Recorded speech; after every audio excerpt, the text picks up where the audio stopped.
Hello po. Magandang gabi po sa ating lahat. Well, marahil magtataka kayo kung bakit ang aga kong nakauwi.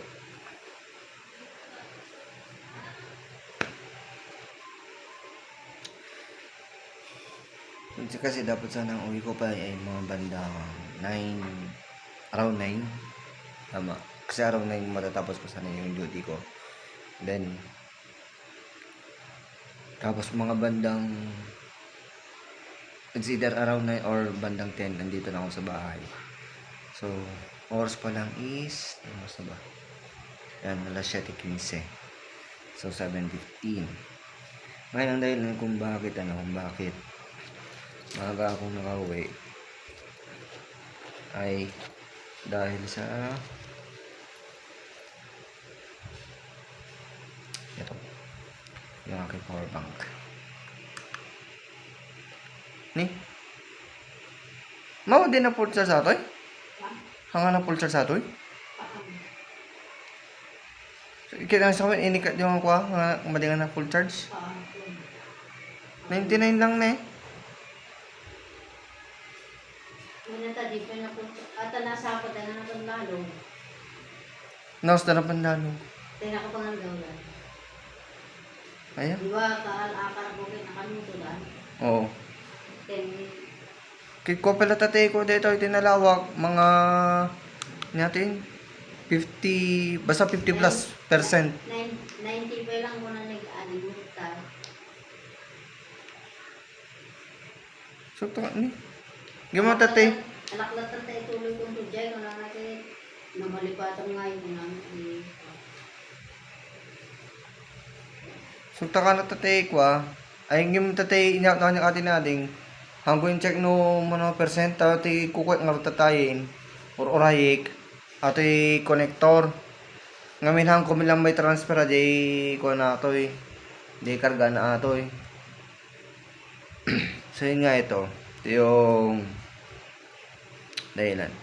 Di balik kanina umaga ano oras nga nag brownout event no? Ha?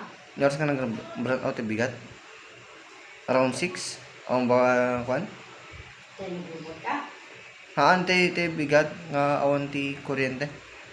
Ay 6. Around 6. Ito na ay ko may meron. Ampay full charge ko na ito. Haan. Di ba te bigat nga nga nakaring yun. Anya mga nya oras nga awan kuryente. Kita bimang ka sila nang ibang awan eh. Ay ano nga na check nga ring awan kuryente te ko. Hindi ka nga may tari kaya mo nga mo rin. Ayan. Bandang alas 7 di nakaring ako.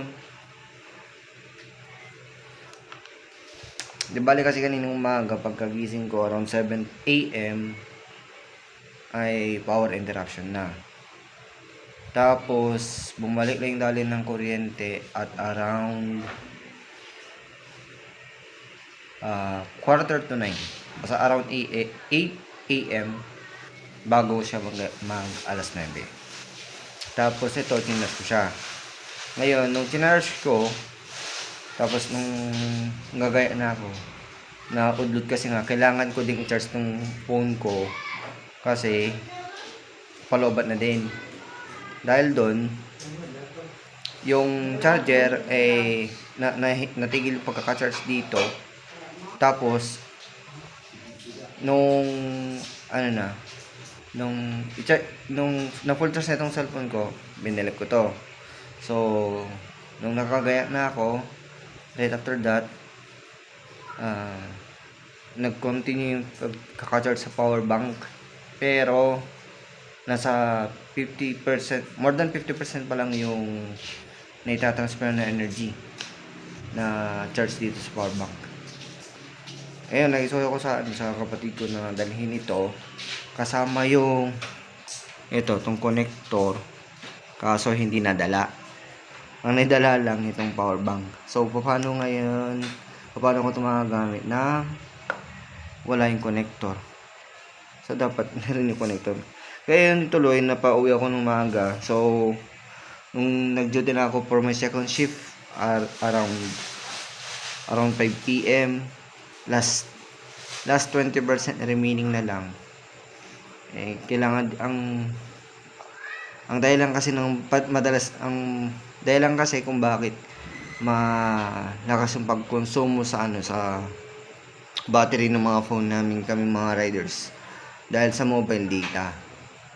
Ang mobile data kasi sobrang lakas niyan kumonsumo ng battery.